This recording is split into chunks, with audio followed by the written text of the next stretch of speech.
All right. Good morning, everyone, and welcome to. I think it's the third episode now of the FPL Cartel, and I am joined by my good mate, as always, Tom. How are things going, mate? How are you? Very well, mate. Very well. Another green, so no complaints there. Was a bigger green until Mickey Van der Ven decided to turn up. But Yeah. hey ho, we take the win. Positive week. Got a few transfers to obviously line up this week. A few big captaincy decisions as well. And to be honest, I'm just going to be thankful that I'm rid of João Pedro. I don't know about you, but he's just been a bit of a fraud, hasn't he, the past few weeks? Yes, he will be going. I'm sure we will discuss who our replacement is going to be, but yeah, João Pedro, he's out the door for me, and it's going to feel good there. Yeah, I mean, you just can't have a guy. I was saying this to someone at work yesterday. You can't have a striker who isn't even getting shots off in your team. Like, if he was getting opportunities and just missing them, I think it's a completely different conversation. But it's the fact the guy isn't even getting shots, which is the really frustrating thing for so many FPL managers. I think that's, we'll come on to it. But yeah, it's been a frustrating few weeks with him. Yeah, he's not the João Pedro at Brighton, is he? On he doesn't have penalties either. Yeah, he started the season okay. I mean, I think I got my shift out of him, but yeah, in recent weeks he's been woeful, absolutely woeful. Yeah. We were so I've got a few bits of data to talk through, and we were talking with, I think it may have been with Ben as well, actually a good mate of ours, Ben, about how the dynamic of football has shifted this season in terms of where chances and stuff are being created from. And I think we've got a comment about it in the chat already about a potential captaincy shout this week who might be one of the biggest set piece threats in the league. But I've got a bit of data that's around teams and whether they're creating or a percentage of chances created from set pieces, and then also like a high press. And basically what it's useful to look at is just how many shots teams are getting off from set pieces. Brentford, Sunderland, Burnley, Everton and Arsenal are basically getting half of their shots from set pieces this season. I mean, I think the dynamic of football has changed, hasn't it? It's honestly Tony Pulis's wet dream right now, the Premier League. It's long throws, it's corners, it's free kicks. And I think you look at that graph there and you look at the teams that are doing quite well this season, and there is a little bit of a correlation. Like Arsenal are absolutely flying, top of the league. Sunderland, obviously new to the league, they're doing really well. Brentford have had some pretty big upsets already so far this season, beating United, beating Liverpool. And again, you see them on this list. Burnley have, for a newly promoted club, they're just doing the business. They're just picking up points when they need to as well. So you do look at this and you do see a lot of clubs that are kind of heavily reliant on this metric are doing really well at the moment within the league. And then you look on the flip side of it, and the teams that have maybe had a few difficult results or potentially struggling towards the bottom of the table aren't so reliant on set pieces and really struggling with it. So Liverpool, obviously, pretty terrible start for them for defending champions, right down there. I don't know if you saw some stuff as well around their pressing numbers have fallen off a little bit of a cliff this season. Yeah, it wouldn't surprise me, yeah. It's all to do with Diaz. I think like Gakpo and Salah's pressing numbers are down, and Diaz's are like the exact same for Bayern, what they were for Liverpool. But basically, they've lost one of their key pressers within the side, and obviously, if Salah and Gakpo aren't getting even close to those numbers, it's going to have an effect on the overall way that they play. I mean, it's no real surprise to see City on that list. Like Pep Guardiola is so anti what is happening in the Premier League right now. So again, maybe explains why they're a little bit iffy at the moment, where they're not at kind of full capacity. Fulham, Wolves, and Forest all right down there as well. So yeah, that's it. I think it's obviously what we're seeing here is a clear narrative between if you score more from set pieces, you're winning more games, and the teams that are struggling at the moment or aren't as good as they were last season are the ones that just aren't doing it or doing it effectively enough. So a lot can be built on that for FPL. Yeah, and on Liverpool, it's interesting to see just how low they rank in both regards, isn't it? They're the lowest team in terms of shots from set pieces, and like, what would that rank them? Sort of fifth or sixth lowest for shots from pressing. So, yeah, I think that may show where some of the holes in the current Liverpool strategy are, right? I mean, I don't know about you, but there's still some algorithms and tools that are suggesting some Liverpool players, but I am personally not going anywhere near them at the moment. I don't know about you.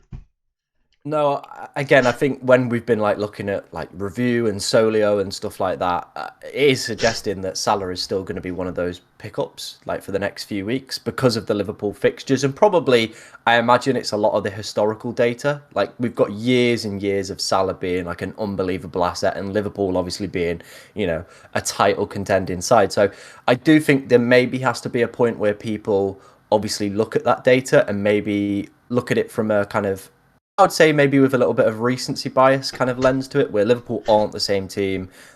Mo Salah isn't the same player. However, I don't know if you've seen, but his non-penalty expected goal numbers are starting to go up. Like they're going up and in the right trend. So I know like they still lost to Brentford and he still didn't look amazing, but you are seeing a shift kind of now where he is starting to click, he's starting to get into gear, and there might be a period where around game week 12 and game week 13, we all might want Salah back at some point. Let's see. Yeah, I think this is the thing with FPL is it's never say never. Don't automatically, like I'm already seeing a lot of people, I don't know if you get it in your comments where they're like, Salah's washed, you know, like I'm taking him out, I'm doing this, like, and I am just like, they're going, well, all it takes is like a couple good games. They get to that game week 12 run where the fixtures are really good, and all of a sudden every man and their dog will want him back in the game. Like it's very, very, you know, it can switch with a couple of goals for Salah, where again he's all of a sudden he's back. He's the best player in the world. So I would obviously just keep an open mind with players. Like if they are going for a bit of a drop in form, like if we've seen them play in the Premier League for a good amount of years, you know they're a good point scoring player.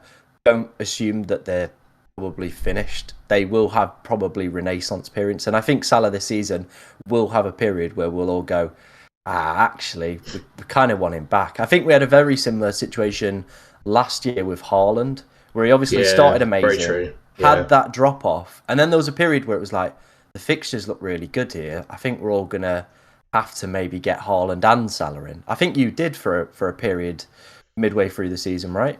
I trusted Haaland fully for a very long time, much to my detriment, I don't know, because I think a lot of the replacements people brought in didn't necessarily score all that well either. But yeah, I held Haaland for probably longer than I should have done in the end. But yeah, I got punished by that, I guess.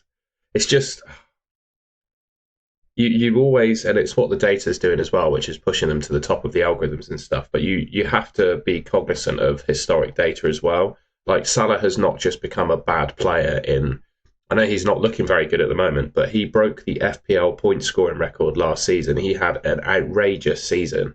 And I think it's just a case of maybe learning how to play again with all the new players they've got for Liverpool. Sorry, by the way, I keep ducking out because I put my big light on to record this morning and I've just been sneezing like a madman. So I'm going to have to dip out again, Tom, I'm afraid. No worries, mate. I'll keep the mantle going.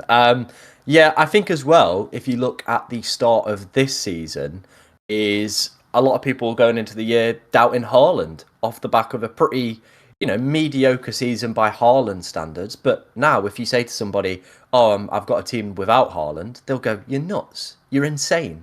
So I think again, it is that kind of, if these players know how to play in the Premier League, know how to score, and they will eventually get a period where they just click into gear, I think. I don't think, you know, Salah's just completely washed. I do think there will be a run where he goes on, where he probably scores in a few consecutive games, and we might see a big shift in kind of the landscape. And maybe around game week 12, we could be having very different conversations about Mohamed Salah. So again, I think one of the big things that I'm trying to learn with FPL this season is maybe just have a little bit more of an open mind to players. Yeah, that's a good point.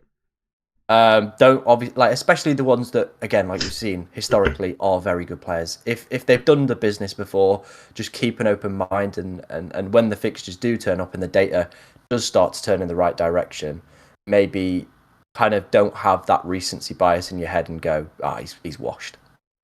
Yeah, I mean, how many people? We'll move on in a second, but how many people had just Haaland and no Salah in their teams at the start of the season? I mean, they were the real rogue people, weren't they, who did that? So, yeah, that goes to show, doesn't it? Yeah.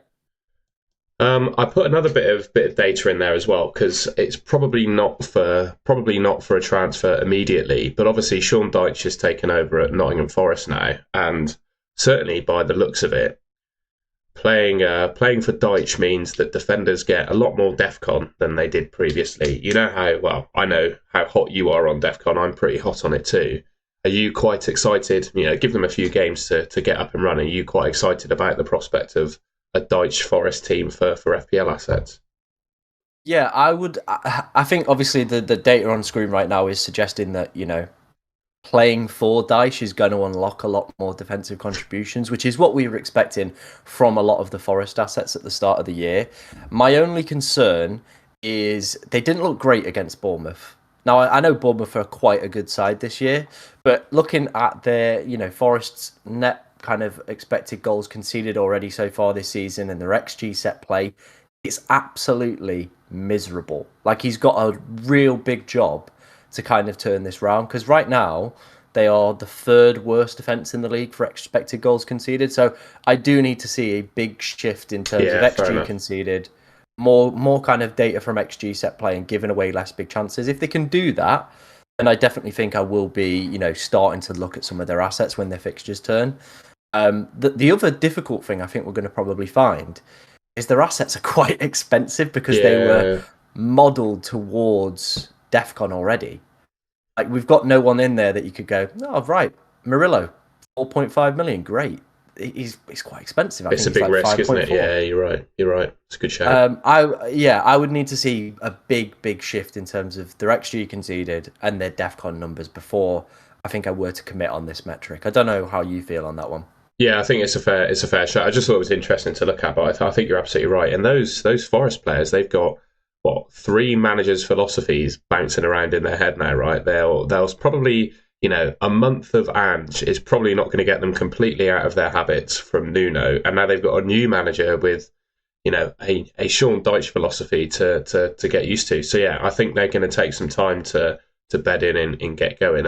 I've got a feeling they will keep hold of Dyche really now, no matter what happens, unless they go absolutely terrible. I think he probably stays till the end of the season. I mean, I think the luck is with Forest in the sense that there's probably 3 or 4 worse teams in the Premier League at the moment, isn't there? Otherwise, they'd be right in the drop zone.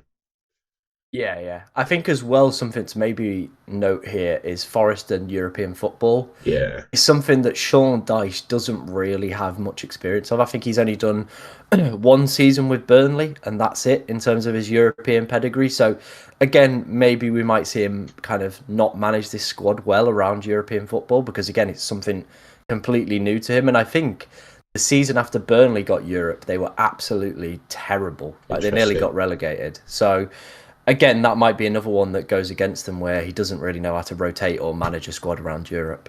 Yeah, and I don't know, well, it all kind of fell apart for Forest when Murillo got injured against Arsenal, if I remember that correctly. And then they just have no backups in defence, do they, at all? There's no real competent players that can play there. So he's going to be reliant on those same defenders in both the Premier League. Well, you'd think so anyway, in the Premier League and Europe, right? Yeah, you're absolutely right.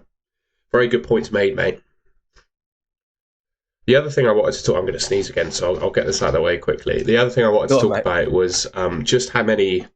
So I think there's a genuine case at the moment in FPL. I don't know about you. I made a wildcard video yesterday, and I picked 2 4 million defenders in that draft because I think, there's multiple players at that price point that are genuinely pickable at the moment. What do you reckon? Could you go with 4 super cheap defenders in your team?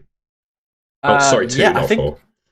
Yeah, I think I've actually got pretty much close to 4 if you throw in some 4.5 millions in there. But yeah, I definitely think there is a case to, of course, look at some really cheap defenders. I think defensive contributions have definitely made them viable options. Thumbs off. But I'll keep talking to you guys. Yeah, I do think the 4 million defenders are definitely a avenue for points now because Number one, they're hitting defensive contributions. And if you look at the Leeds and Sunderland expected goals for so far for this season, so Leeds are currently sat fourth with 9.23 expected goals conceded. Sunderland in fifth with 10.55 expected goals conceded. Interestingly, Leeds United have only given away 10 big chances this season. To put that into context, that would make them the second best defence in this league for that metric, joint with Newcastle, and only 5 behind Arsenal, who we all know, isn't it? Yeah, are the best defence in the league. So,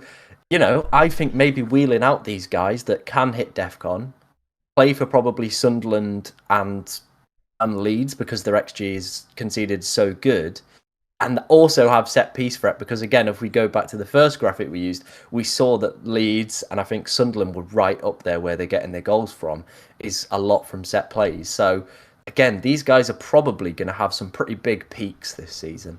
So yeah, I started Joe Rodon last week. I think I might even be starting him again, even though I'm making a transfer, because I look at Senesi. He's got Manchester City away, and then who else has got a bad fixture? There's another defender I have, I can't remember exactly, will go on my team, who's got another non-ideal fixture. So I think I'll be starting Joe Rodon again this week. I don't know how you're feeling, but yeah, I think, what an interesting time in FPL with this. And also, I think there's a lot of talk about, and is it Achiampong, the 3.9 million Chelsea defender? I think people are suggesting that he's definitely in fruition for some starts as well. I'm not entirely convinced he's going to replace the current starting two for Chelsea, but you've got a 3.9 million player there who could be getting some games for Chelsea. Yeah, I think FPL Harry tweeted it, and I spoke to a Chelsea fan at work yesterday about their defence, and they're really not happy with Chalobah and Tosin at the moment. So the door is open. Like it's definitely there, and they are just conceding a lot of silly goals this season.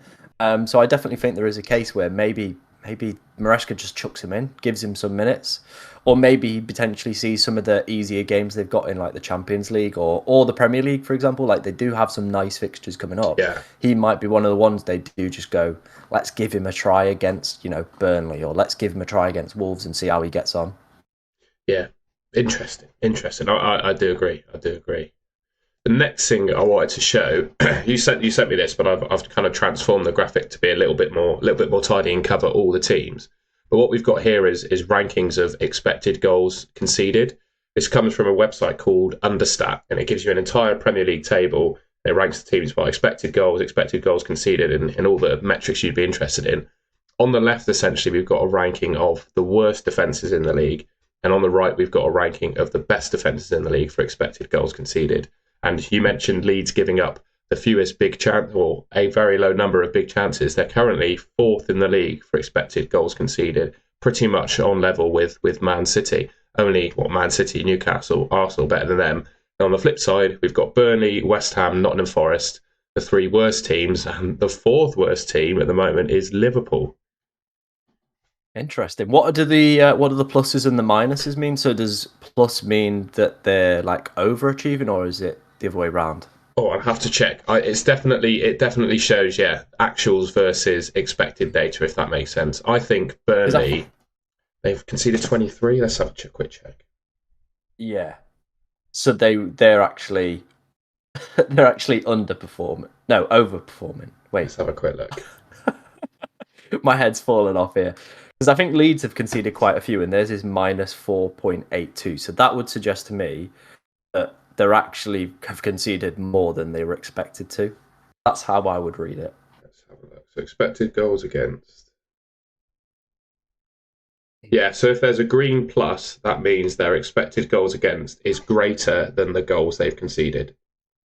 So Arsenal have conceded 3, but their XGA is 5.89 and plus 2.89. So they've conceded more XGA than actual goals. So I guess that means they're overperforming if it's a plus. So yeah, Burnley are overperforming. Of course they are. Oh my dear. But yeah, I think you make a great point there. about obviously the teams we spoke about already, the teams we probably want to be targeting in terms of the next few. I raised this in my team selection video yesterday, talking about maybe there's got to be a shift in mentality from us to not look at the FDR ratings for the next few weeks and actually look at this sort of data. So moving away from maybe targeting Leeds, Sunderland, Bournemouth, Brentford, for example, not looking at them as maybe teams to target, actually focusing on your Burnleys, your West Hams, your Nottingham Forests instead. And maybe as well, a little bit of, oh, Liverpool are doing so badly defensively. Do I maybe just risk playing one of my attackers against them at the moment? Because the numbers look absolutely terrible. So again, I think it is maybe having a little bit of a mentality shift and not taking the FDR seriously right now. Not go because that's out of date now, right? That is out of date because it was based off of last season's projections.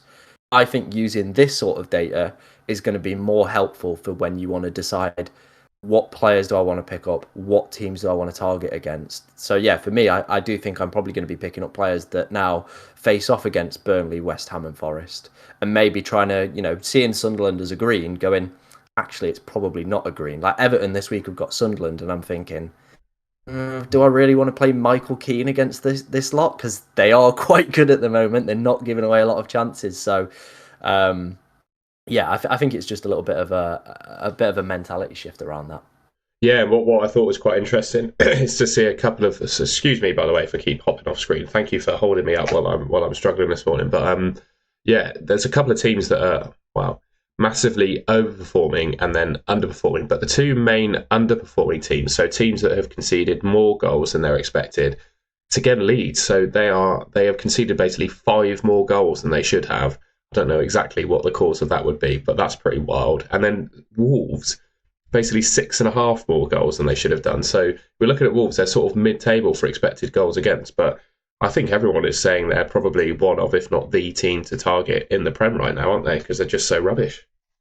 Yeah, they are just so rubbish. I think maybe we might see an improvement. I think Wolves have actually got some steadier fixtures over the next few weeks.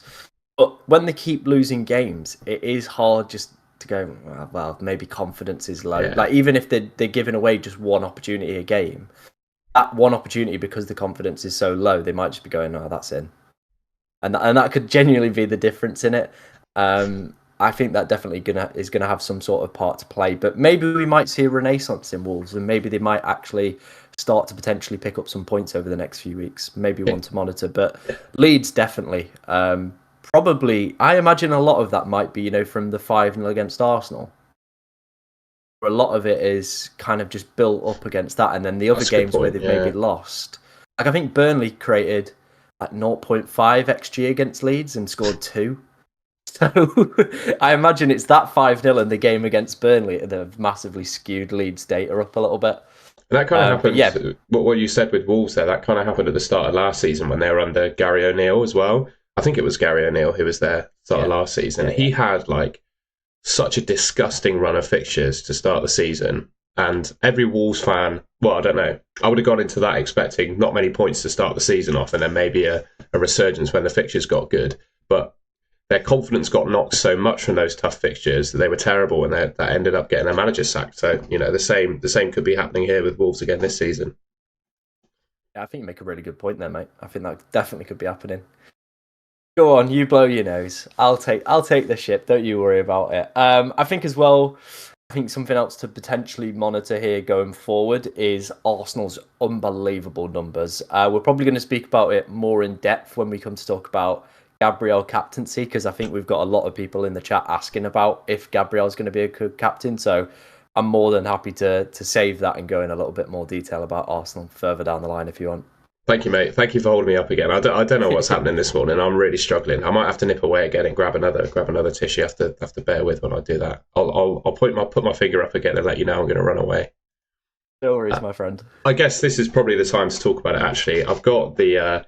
We both probably use this on our content. We've got the Rob T, FPL, and Solio projected goals and clean sheet odds for Gameweek 10. Arsenal with Burnley, they are the top team for projected goals. Remembering, we looked back, 40% plus of their shots come from set pieces.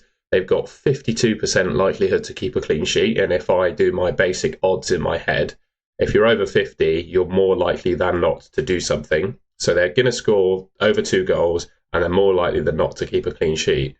If there was ever a game week to captain Gabriel, it's this week, isn't it? What do you reckon on that? I'm going to run away while you answer that one.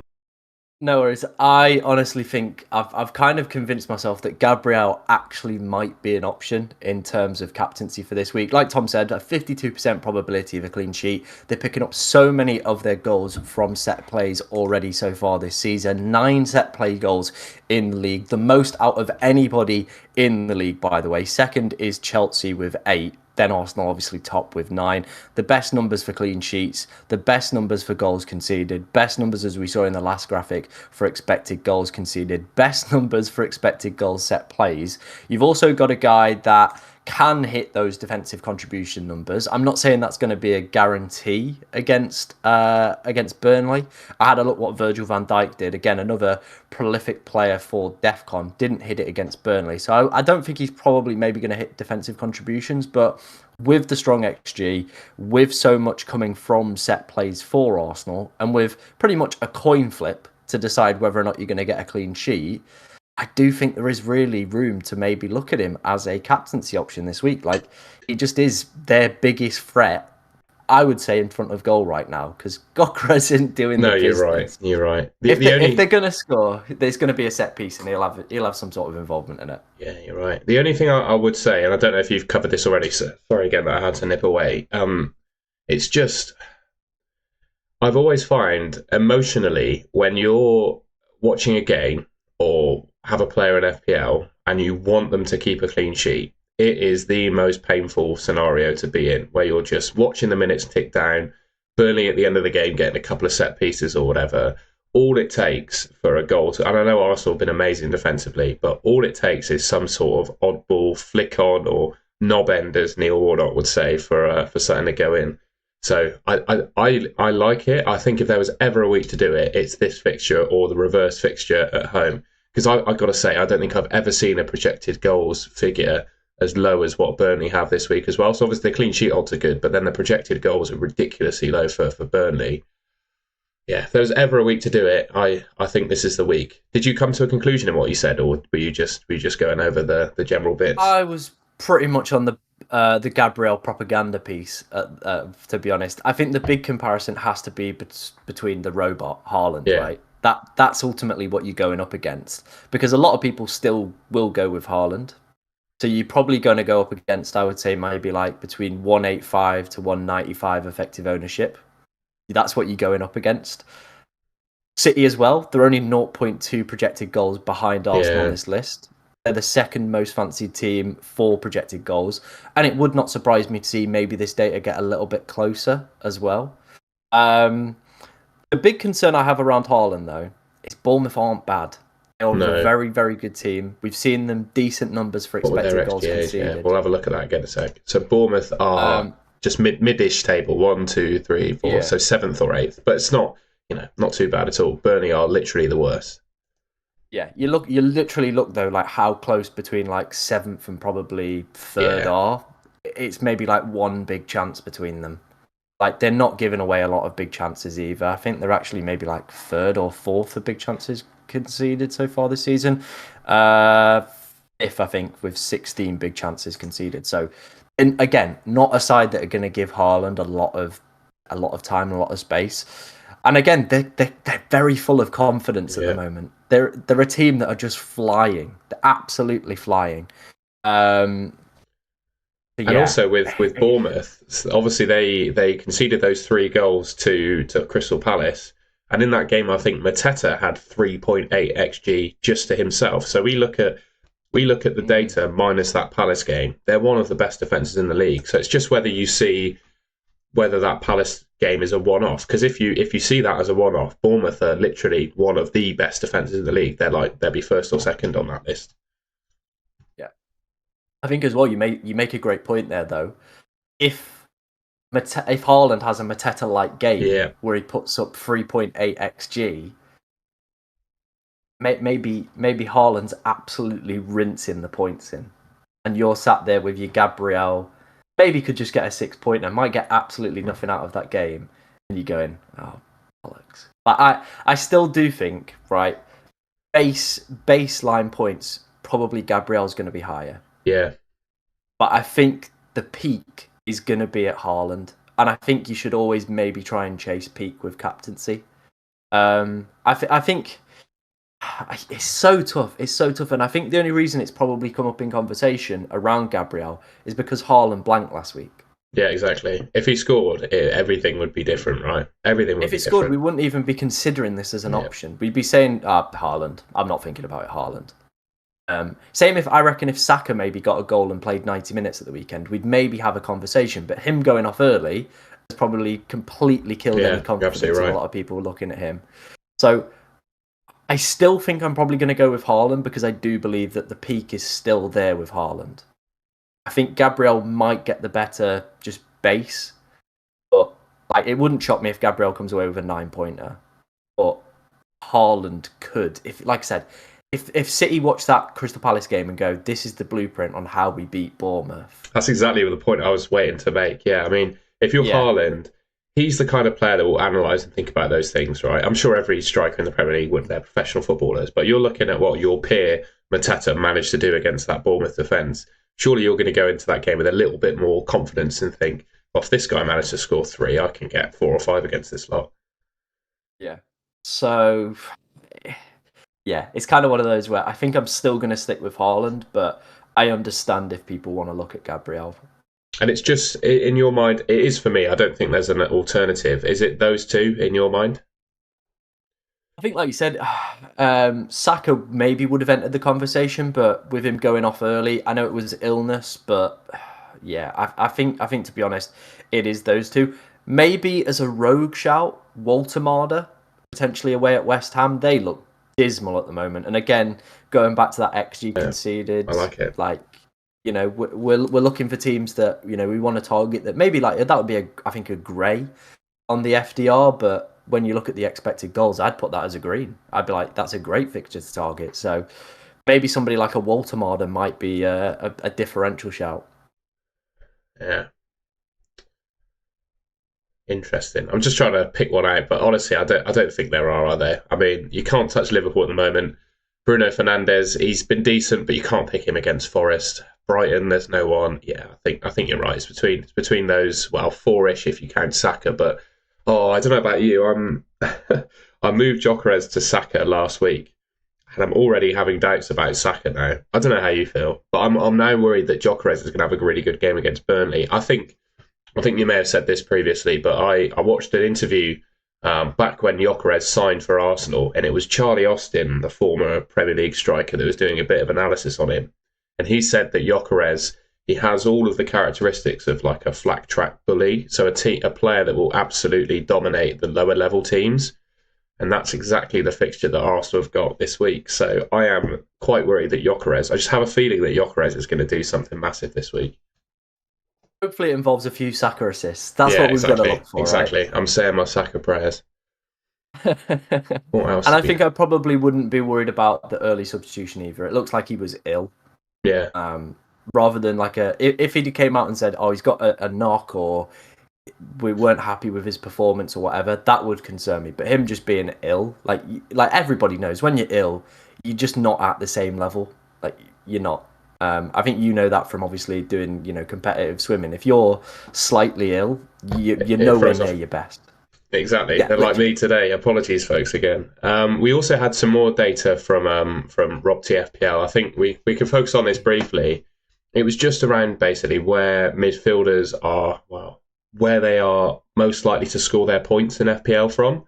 I didn't quite clock this, but we've got a group in the bottom right here, which are basically your DEFCON beasts, the ones that are averaging like 12 to 16 DEFCON points per 90. So Boslai's in the mixer. I didn't quite realise that, mate. I won't lie. I think it's because, and this is kind of what I'm trying to deduce, is it because he's been like floating in at right back in games, or slotting in a little bit deeper in games and stuff like that? Like, I think someone asked me a question, would I pick up Dominic Szoboszlai? And I said no, because if I'm paying 6.5 million for a guy, I would want him to just do, like, I want him to be in the 10 more. Yeah. That's what I'd be wanting. And, like, people will go, well, he's got set piece share. great. But so Xhaka for 5.1 million, and I guarantee he's going to get DEFCON most weeks. So I think for 6.5, he's just too expensive for what he is for me really to enter any sort of conversation. Because imagine paying 6.5 million for a guy that could start at right back. You'd be pretty annoyed. You would be. I'm paying my 6.5 million midfielder, by the way, who you can get and die for the same price, playing at right back. You would go, no, I'm not doing that. I don't want that.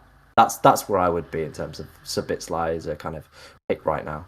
And speaking of Ndai as well, I mean, I've been bigging him up on every single video I've made with just how good I think he is in FPL this season. I mean, the guy, he might be a little bit down in terms of expected goal involvements, but that might also be down to the fact that Bruno is still one of Man United's main sort of chance creators. So he picks up, expected assists just through the chance creation, where Ndai is a little bit less involved in that regard.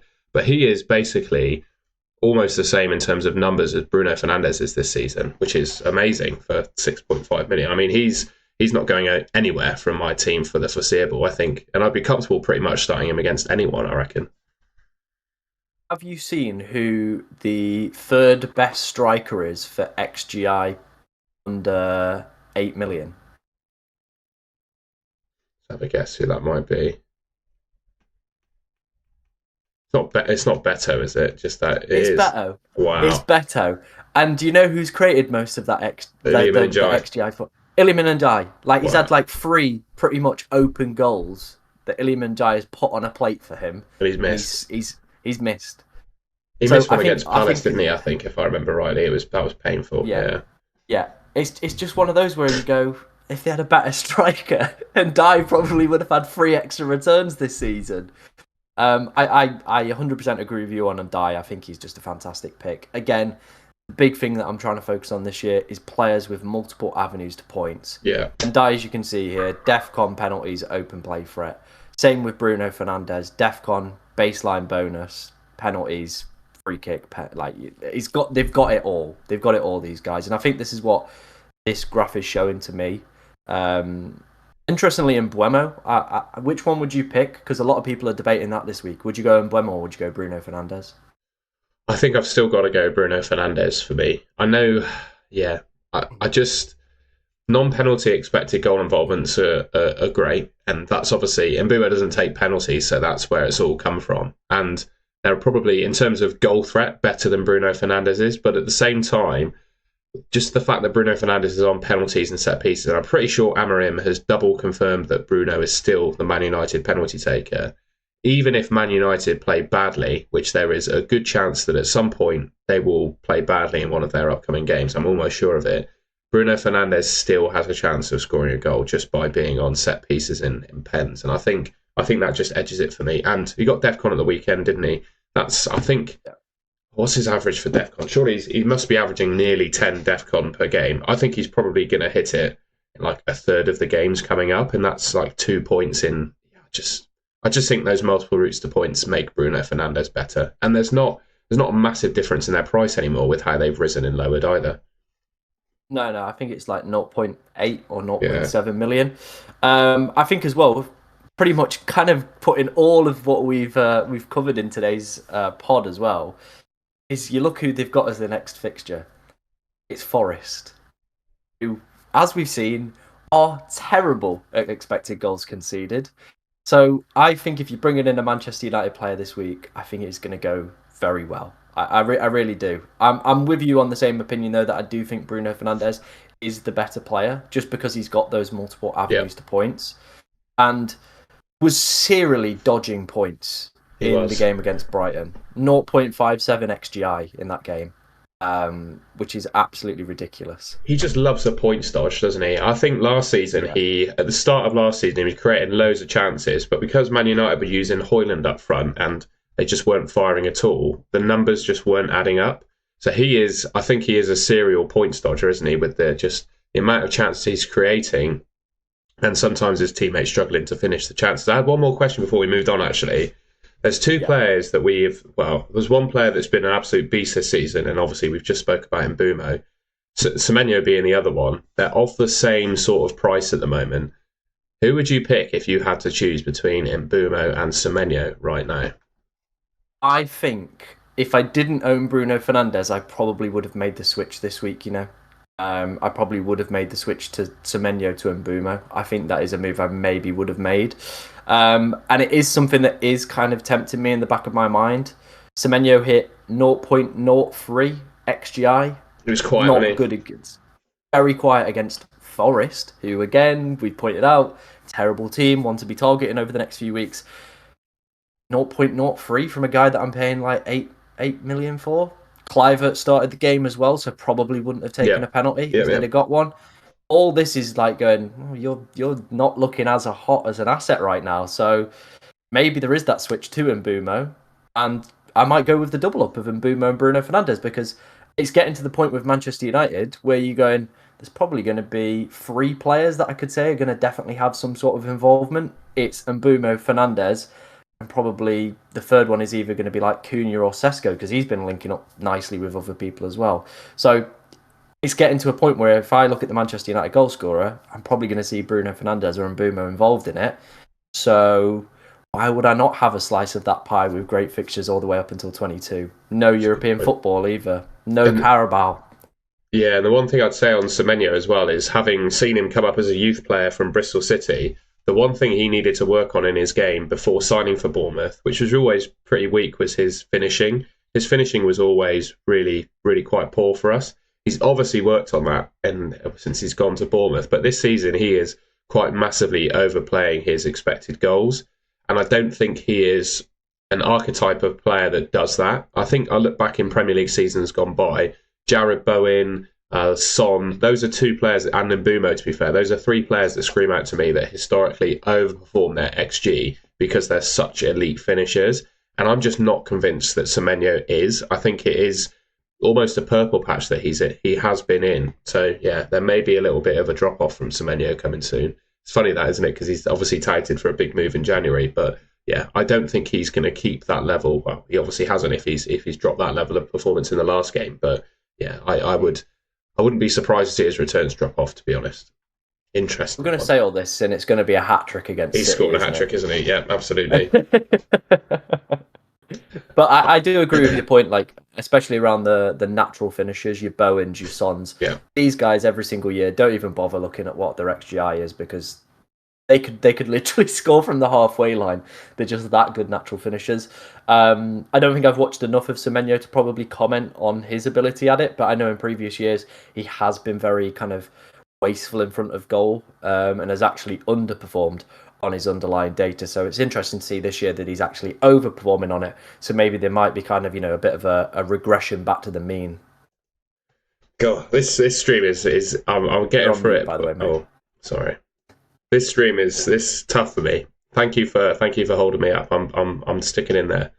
What I've got last, because we spoke about midfielders and defcons and defenders and all that, but I found what I thought was quite a useful bit of analysis. There's a Twitter app from this guy in the bottom right, but it was basically an analysis of how good at shooting Premier League number 9s are, basically.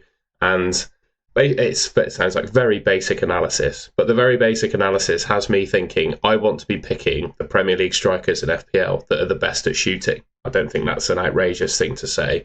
So what he's basically saying is where Premier League strikers are aiming their shots and how many shots they're getting. So on the right, would that be the x-axis, the left to right, is where they're placing their shots. It's a metric basically that says how close to the corners the shots are going. And on the left is how many open play in the box shots they're getting. So players on the far top right are getting the most shots and placing them in the best positions. And I think we look at XGI per 90, etc. But I thought this was just a different way of showing the data, basically. And all of the names that I think most people are looking to shortlist in FPL are the strikers that are getting the best load of chances and placing their shots correctly. And I don't know if we've spoken that we might disagree on a couple of things this video, but we're seeing Mateta in there. He has massively underperformed his XG this season, but he's still, according to this, obviously getting the most chances, but also his shot placement is still quite a lot better than, well, it's the 4th or 5th best in the league. I mean, if you have that many bites at the cherry, maybe you do rack up those numbers. But yeah, he has been very, very, what's the word? Like he's just squandered a lot of really good Yeah. opportunities, hasn't he, that so far this season? And you do think, is that going to continue? And maybe he doesn't put as many away. Like that's one of the concerns I've got with Mateta is the underlying data looks really good. But if you're going to continue to squander chances, or is there going to be some games where I'm just looking at you going, you put up 1 XG and done absolutely nothing? And I think this is very similar to what the numbers that Beto is putting up. Yeah. His underlying numbers are absolutely ridiculous. But as you can see on this graph, he's terrible. He's absolutely terrible. Like, look at some of the forwards he's in with this bracket. Is just like Strand Larson, who's been terrible for Wolves this year, like in and out of the side. Fulcrick, who everybody knows is just a bit of a troll and just not a good Premier League forward. So, yeah, that is my concern with Mateta. Interestingly, a name that I am floating around in my head at the moment as a potential Pedro replacement, Thiago. Yeah. So he has the best shot placement. So he is finishing, according to this, is probably the best of any striker in the Premier League with the chances that he's getting. Yeah, I mean, you said this actually at the start of the season. I know we're going to agree on something else again. Well, actually, no, I'm just going to give you credit for what you said. I'm pretty sure you said you fully trust Brentford to replace Mbumo and Thiago's going to be that guy. And it certainly looks like they've done it, right? They've got another shaven-headed, big-bearded guy as well to do it as well. This is it. I'm gonna take my pat on the back for Brentford, and I'm gonna say, look, I told everyone had them like they were gonna get relegated, they were gonna be a bottom three side, and we're seeing them now start to find their feet under their new manager, playing to their strengths as usual, and finding replacements where everyone was like, well, that's it. They've lost Brian. They're gonna get relegated. They're gonna be the worst side in the league. And they're just ticking along very, very nicely, not doing anything too flashy, not doing anything too fancy, but just picking up points, picking up results and stuff like that. And Thiago now is looking like a really good option at 6.2 million. He's on penalties. Yep. So getting a penalty taker for 6.2 million. And again, Brentford, this is something that definitely needs to be looked into. How are Brentford every single season picking up so many penalties? There's got to be something they know. Because it's no coincidence that Tony got loads and Buemo got loads. And now what? They've had 3 penalties already this season. Thiago's taken 2. Shard missed 1 against Sunderland. How are they doing that? Because that isn't just like a one season, it's a bit of luck. Like they've just got lucky from referees' decisions. That is now maybe 3 or 4 seasons in a row where you go in, they're getting a lot of penalties. What do they know with how to maybe go about certain things? There's got to be something, and with it being Brentford, it would not surprise me to see that they've done their research on that and they know where to pick up penalties or what is going to be the likely scenario to obviously get a side to concede a penalty. They are just weirdos in terms of data, and it was genuinely, you've got 3 or 4 seasons now where they're picking up 10 plus penalties in a year, and you're going, that's not a coincidence, that they're doing something. Yeah, you're absolutely correct. There was one other player as well that struck me on this list that's in the bottom left quadrant, and that's Evan Nilsson, who is currently obviously out injured, and you've got a 4.6 million striker, Krupi Jr., playing in his place.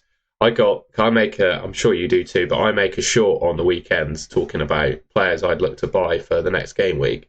And I got some sticks saying that I would buy Krupi Jr. because he scored that week and it was short-termism, etc. But you look at Krupi Jr., right, that's 3 goals in 2 games he's put away now.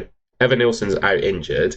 Evan Nilsson been crap, to be honest, to start the season. Not really put up any numbers at all. Maybe because most of the attacking returns from Bournemouth have come from Semenyo. But at the same time, do you see Evan Nilsson going straight back into that Bournemouth team? I probably don't. And Krupi Jr. just feels like another one of those signings that Bournemouth have just picked out for a decent price and have absolutely nailed it. And I think we've got potential here of a 4.6 million striker that's going to be bagging goals and starting for Bournemouth all season, to be honest.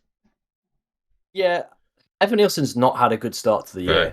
Like, wasn't pulling up any trees, really. And that's why, Krupi was coming on 10-minute cameos as well. They were trying to bed him into the side, give him some good minutes.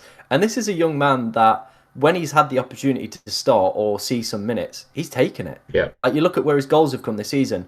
Came off the bench for in the game against Leeds, grabbed the equaliser.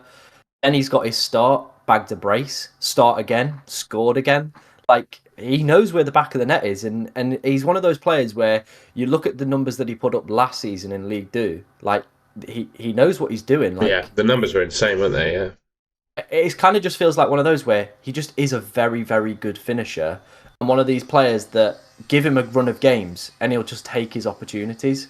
And that's what we're seeing right now. So, yeah, I think someone just made a really good point in the chat. Krupi's style also hurts Semenyo, because I think that's one of the big things that goes for Evan Nielsen is he's so good at link-up play. So maybe that's where we might see Krupi dropped, is because Evan Nielsen is so good at bringing everybody else into the game, whereas Krupi is just that kind of number 9 that goes and finds the goal himself. Yeah, I completely agree. The next bit we've got to go through was our teams, but before we did that, I haven't, because I've been controlling the slides and stuff today. I haven't gone through what the FPL Cartel is so far, and apologies. What I will say is I won't be ill every week that we do the FPL Cartel, so hopefully I will talk a little bit more. Thank you so much, Tom. You've done a great job of holding the fort while I've been away, and apologies. Hopefully this won't happen every week. But yeah, we've got essentially this FPL Cartel is going to be an exclusive weekly podcast.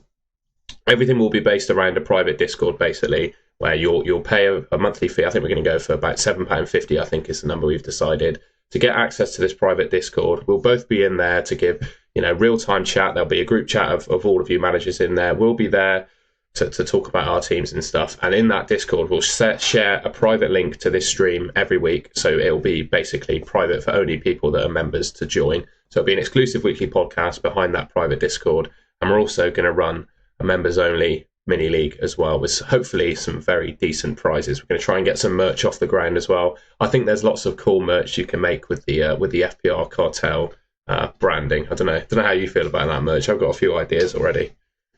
Oh, no, yeah, mate. I think some of the concepts we've come up with already are looking pretty decent as well. I think one of the main features that you're going to be getting is obviously this exclusive podcast every single week, where there is a section in our Discord where you can ask us questions that will be then featured in this podcast. Because obviously we don't get the time to go through every single comment in the chat. Same with our deadline streams as well. Like, I know me and Tom try and keep up with the chat as best as we can, but with our kind of schedules, we always finish earlier. We let the big boys go and do their thing. So if you want to go and ask them a question, you're probably paying around like £5 just for, one sentence back off them. You can pretty much pay very similar for that and get access to myself and Tom in a Discord up until the deadline. And, you can kind of ask unlimited amounts of questions. There is no, limit on, you can only ask us one question for a £5 pop. Like, we're not like that. So, that's what we're obviously we're doing. Hopefully it's kind of going to kick off soon. We've just been waiting for some behind the scenes stuff, but yeah, hopefully you're enjoying the podcast and getting a little bit of a flavour of what one of the elements is just going to be for this exclusive kind of service that we're offering here.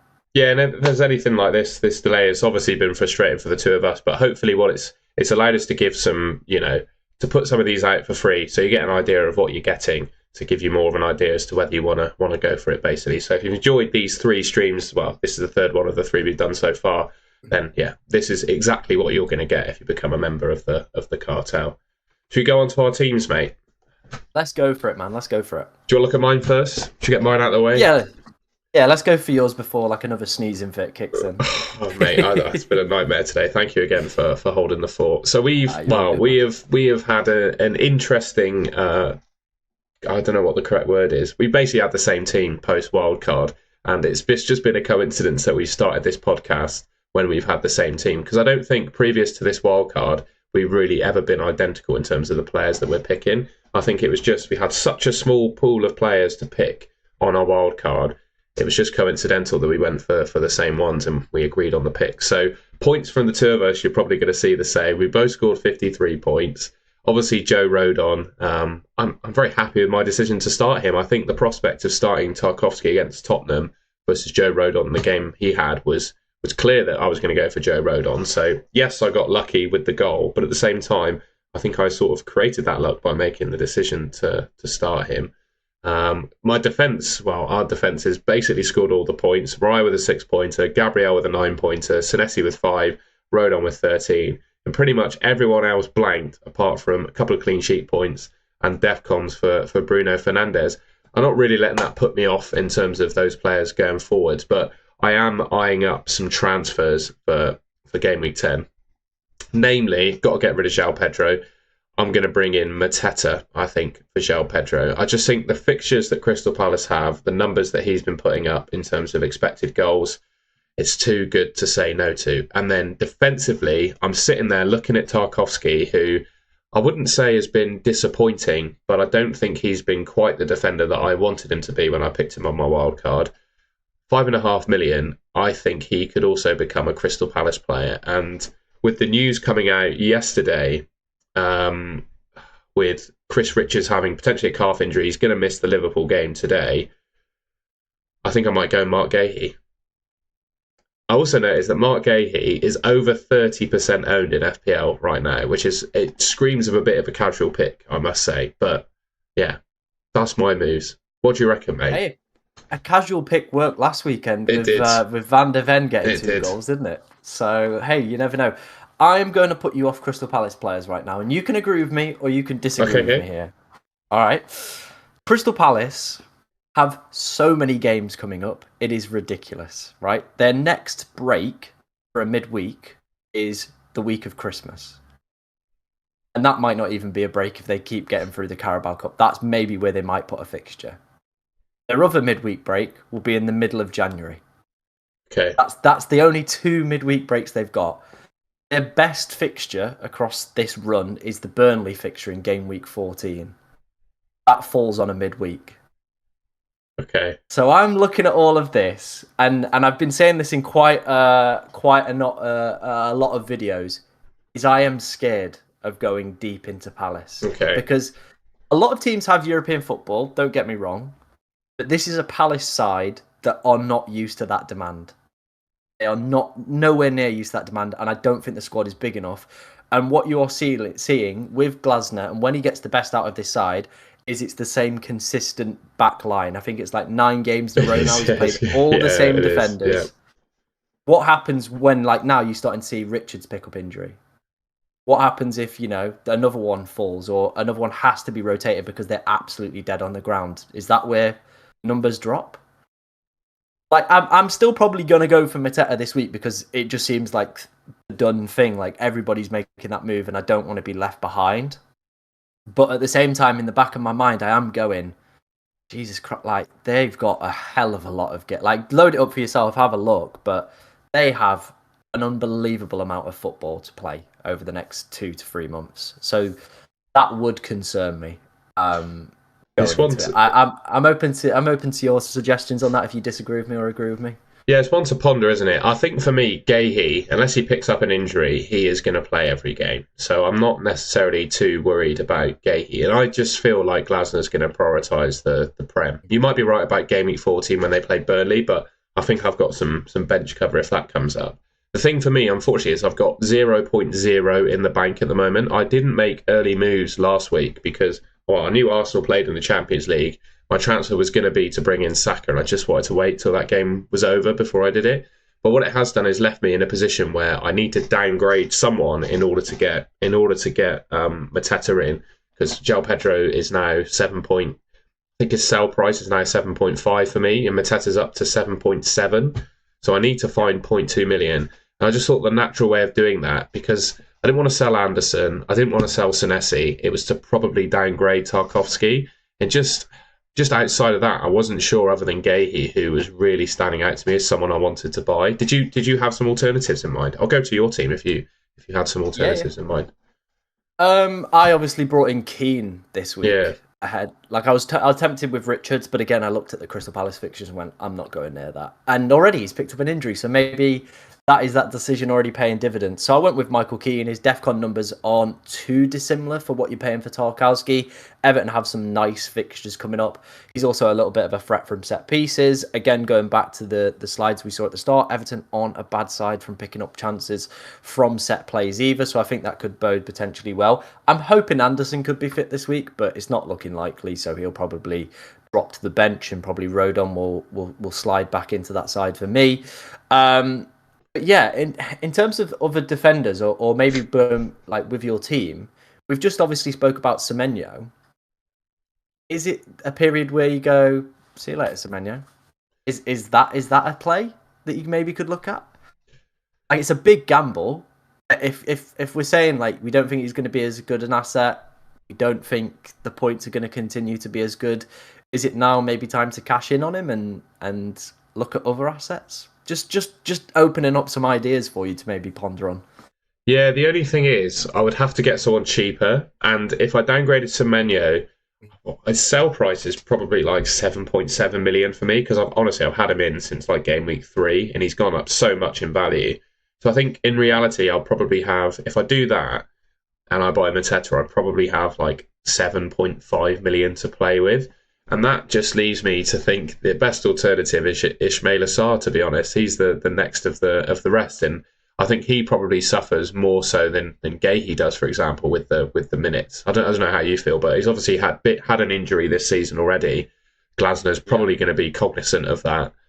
And yeah, his minutes are probably going to be slightly restricted as a result. I guess it's just, do you think, with those Palace minutes, it's a very good point. Do you think Glasner will prioritise a particular competition? Like, will he rotate against Liverpool today, do you think? I don't know. I think he's already said, actually, that Gahey and Lacroix are probably going to play, or am I mistaken? Yeah, I think he did say something like that. I know last year on that FA Cup run they had, it was pretty much full strength all the way. Yeah. So if he goes full strength tonight, I think that would... It kind of puts you in two minds, doesn't it, really, where you go, right, well, it's good that he's going full strength in all these competitions, but how long can that realistically last? There has to be a period where these players have a break. If they're not getting a midweek off up until Christmas, and that's not really a midweek off because you've got Christmas, like, there's so much that goes around with that, like, just outside of football. So, that is for me where I'm a little bit concerned about Palace and picking up any of their defenders. Look, I think Gahey could be a great shout. I think the other thing that maybe could go against him is if he moves in January. Yeah, that's true. That's true. I don't think it's going to happen. But if Liverpool continue to be really bad defensively, they'll just throw the kitchen sink at it, won't they? Yeah. They just go, right, let's go and get Gahey now. Let's not wait till the summer. Because apparently, like, Bayern Munich are sniffing around him as well, because they can agree a pre-contract with him in January. So this is all the things where you go, right, is Gahey even going to be at Palace in January? Is he going to be at Liverpool? I did think that, but I know, well, it's basically only 2 months away now, but I still think 2 months of a player in FPL is fine. I'm not necessarily worried about that transfer out being a thing, but I guess it's not just him leaving the club, it's also the talk, the negotiations, etc., and how does that affect how he's playing as well, doesn't it? Yeah, I see all your points. I think I'm still tempted to get Gahey in my team, and it's not because I understand what you're saying, but I just don't see an option I think is better. I mean, do you have an alternative, say I've got 5 million or less, an alternative at that price point that's better than a Crystal Palace defender or in Gahey? Obviously I went with Keane, so if you want to keep up the tradition of having the same squad, you can join me on Keane. I can't say I'm tempted by Keane, mate. I've got to say. I can't bring myself to buy Michael Keane in FPL. Let me have a look. Or maybe it's going for like Mukiele or something like that and just saving myself even more cash, right? Could be. We talked at the start of the video about potentially having 2 of those minimum price defenders. So I could end up, Do you imagine if I got Rodon and Mukiele starting for me every week? Hey, maybe Sunderland are going to have like a Leicester year this year, and maybe you're ahead of the curve. It bloody well looks like they can, doesn't it? One thing I would maybe keep open is how long is Saliba going to be out? Because he's not given a time frame on that, by the way. He's just said he's out. I'm just looking at some of their assets, right? And they're all quite still expensive, but maybe one to potentially consider. Like, I don't know how you say his name. Is it like Mosquera? Mascara, yeah. 5.4 million if Saliba's out for like a couple months. Like, I know he's not affordable for you, but is that an option for people maybe to look at going forward as well? Potentially, like if they want to go for triple Arsenal defense or double Arsenal defense, like he's cheaper than Raya. It's true. It's true. I'm just trying to FPL bloody sign me out the app again. I was going to quickly check. I was just going to quickly check to see if there's a way that I could do Enzo Fernandez up to Mbumo. Okay. So if I sell Tarkovsky, remove him, and sell Enzo, remove him, sell João Pedro, remove him, add player, Mukiele. Bloody hell, I'm going to be starting Mukiele and Rodon every week, aren't I, like this? If I buy Mukiele, 4.1, I buy Mbumo, I'm probably going to be 0.1 short knowing this. Buy Mbumo for Enzo Fernandez. Oh, and then I've got 7.4. I can't quite do it. Okay. That's a shame. No, the dream is someone dead. just said a great shout in the chat. It's I think it's 4. It's pronounced at Newcastle. Yeah. He looks a decent option. I don't mind that. What are Newcastle's? I haven't got any Newcastle fixtures to be to think of what their fixtures are like. What are their fixtures West Ham, like? Brentford, City, Everton, Tottenham. Not bad. Not terrible. It's not bad at all, is it? How long? After Burnley, Sunderland, Chelsea. Yeah, not bad. How long are we thinking? I've not done a lot of research into Teal, to be honest. How long are we thinking he's going to be in the team for Newcastle for? Is he now like a safe starter, or is he only in there because he's taking someone else's spot? Five pretty much starts in a row. Right. I think Botman went off 60th minute last game as well. I don't know if that was an injury or something to maybe look at as well. Trippier? Like, he's got no DEFCON threat, but Trippier maybe? Like, Hall and Livramento are out. And again, has played 390 since they've been out. The only thing I would say about Newcastle, this is a belief that I held even before they played under the Saudi ownership, and I don't know if you agree with this, but St James's Park for Newcastle is a place where they can keep a clean sheet and batter anyone, but away from home they're just not the same. And you spoke about 3 decent fixtures they've got coming up: West Ham, Brentford, Everton. They're all away from home, and I don't know. I feel like Newcastle are just nowhere near as good away from home as they are at St James's Park. Like, if all 3 of those fixtures were at St James, or 2 of those 3 were at St James's Park, I think I'd be all over it. But yeah, I'm not sure. Second for expected goals conceded, by the way. Oh, I know. You're going to see me have a meltdown on the deadline stream on Saturday, mate. Oh, dear. Interesting. And we'll go back to your team a second. What are you thinking of? What moves are you thinking of making? You just buy Mateta and that's it? Yeah, I've got the money in the bank, so it's either going to be Mateta or Thiago. That's where my head is at. Again, maybe it's just kind of me standing on my principle of what I've raised around Palace if I were to go for Thiago. And maybe just kind of dodge Mateta, but I do think the fixtures look really, really good. And I do think as well, like, it's kind of just the template shift, isn't it, from João Pedro to Mateta? Like, it's just, if like I said, if Mateta goes off, at least I've got him. I'm covered in that regard. So yeah, that's kind of where my head's at. I think I am probably going to just take the safe and sensible route. But there is still that little bit in my head where I'm like, just go Thiago, ignore Mateta, go Thiago. So yeah, that's where I'm at. I get it. Okay, you give me food for thought there. I'm still of the mind, I think, to pick Gehi though, just because it's not what you said. I fully take on board, but at the same time, I just don't see an alternative that I think is better. And also, excuse me, I'll go back to the set pieces threat. Crystal Palace basically creating 40% of their chances through set pieces. And Gehi has just been an absolute attacking returns beast this season, hasn't he? So, Icon monster. He has. So I just think all of that, the stars are aligning for me to get Mark Gehi, and then probably him to get injured on Saturday, and then that'll be it until he signs for Liverpool. Is there anything else? Is there anything else you wanted to cover on this one, mate? I'm just conscious we're getting towards 9 a.m. when I need to start my other job, I'm afraid. Yeah, same. No, not really. I'm happy to just quickly run through some questions in the chat before we finish up. Let's have a quick goosey. Let's see if anyone's got some stuff in the chat. And apologies again for my illness and like dipping away. I'm not really sure what happened this morning. But yeah, hope that won't happen every week. And thank you, Tom, for holding the fort while I went away. You did a fantastic job. Thank you. No worries, mate. Zateme 2523. No one is hot on Kadioglu. Assists coming soon. I can't say I'm hot on Kadioglu, I gotta say. Nah, don't see it. Don't see it either. Cortex, good mate of mine. Would you do Kudus and João Pedro to Voltamada and Sarr, or just Kudus to Sarr and keep Pedro? Ooh. I think I would. I'd keep Kudus, to be honest, and do the other move. Yeah, I probably would be tempted to do the other move. Kudus is still an option for me. I don't know how you feel. I don't think he's dropped off His minutes are still very good, aren't they? So just stick with him. A couple of people, I've seen this question on Twitter asked me as well. A couple of people still on Reinders. Would you buy Njai or Minter to get him in?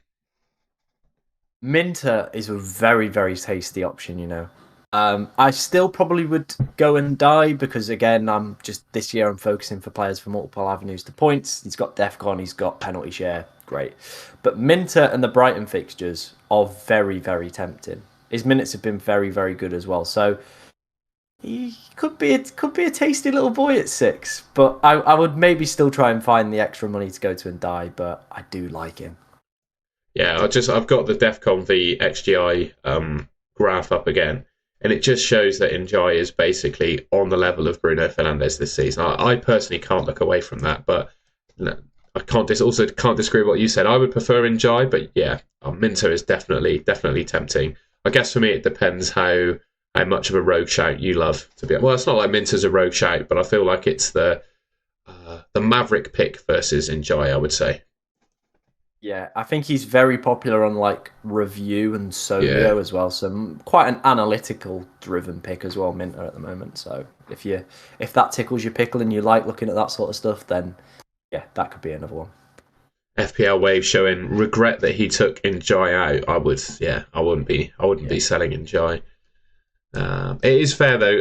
Kebas has just said that XGI for Bruno obviously accounts for the 3 penalties. That is a fair point. What else have we got? Oh, thank you, everyone. Just lots of people saying hello and enjoying the pod. I really appreciate that. Thank you. Eddie Casey asking who to play out of Mukiele and Chris Richards. Right now, I would play Mukiele because Chris Richards has got a calf injury. Glasner has said he should be back for the weekend. But I don't know about you. There aren't many calf injuries that a player recovers from in like 5 days, to be honest. Interestingly, Evan Nielsen's got a calf injury. Missed 2 weeks. So make of that what you will. One of the midfielders at Bristol City, his name's Max Bird. He had a calf injury that kept him out all of pre-season. So he had a calf injury for, I think, about 8 weeks. He played 2 games and it reoccurred. And then he's been out for another month and a half. So calves are interesting. Yeah. And that's, again, just showing like the game volume and stuff that Palace are playing. He's not... Would you force Chris Richards straight back into the team, knowing how many games they've got? Probably not. So I think Glasner may be being quite clever in his press conference not to give away his team. I think that's it. Let's just see if we've got any other ones. That's a lovely noise. I don't know if that's picking up on the mic. Someone's like drilling through the roof. Oh, that's nice of them, mate. I had someone getting a new floor above me the other day, so that was good fun. It sounded like they were going to come through the ceiling.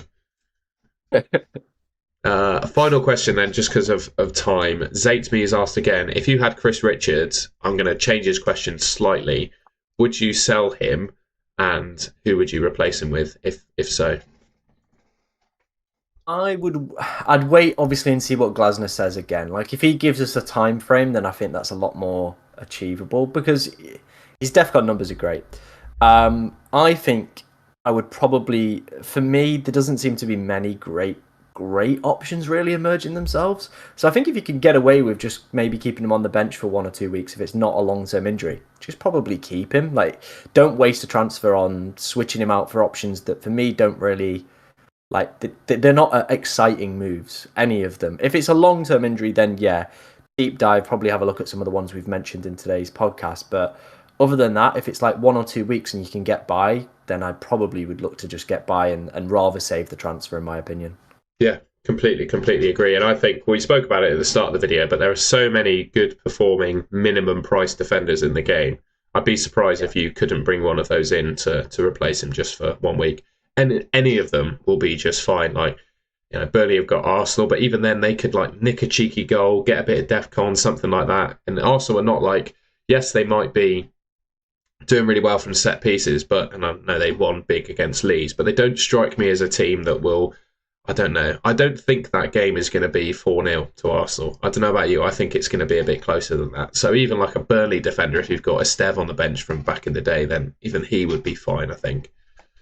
Yeah. Right.